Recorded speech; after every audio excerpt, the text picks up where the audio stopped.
Well, running some trains today.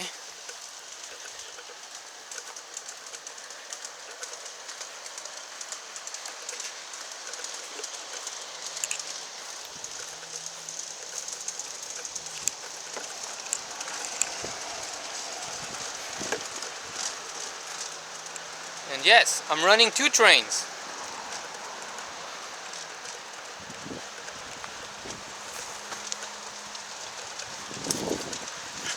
Figured out that I could run 2 engines like this with no problem on the loop.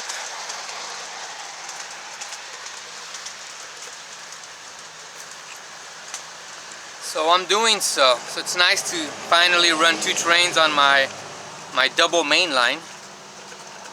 Put a blinky on my UP box car the other day. And all is good here on the Jasmine Valley Railroad. Still doing some work.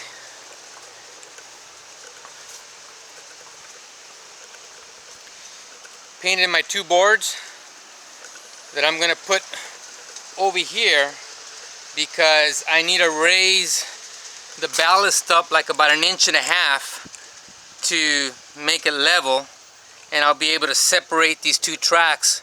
See, right now I can't run 2 trains on this line right here because they're too close together. So I'm going to put that wood right here, and I'm going to be able to raise it by about 1.5 inches to make it level and separate the tracks more. And this is another tight spot right here that they both can't run because it's too close, but it's the only room I had after I made my modifications here. But all is good here on the Jasmine Valley Railroad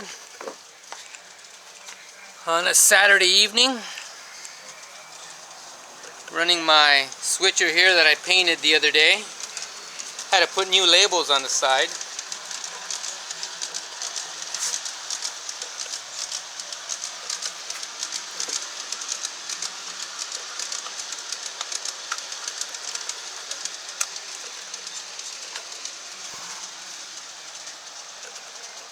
So all is good here on the Jasmine Valley Railroad. Able to run 2 trains, and all is good here. Should have my bridge works back in a couple weeks. They received it yesterday, so they'll have it maybe for a week or 2, and then they'll ship it back to me. And then when I do, I'll be able to run my bigger engines with sound and make it a little more interesting. So anyways, just thought I'd share that with you guys here on the Jasmine Valley Railroad on a Saturday afternoon. Catch up with you guys later, man. Bye.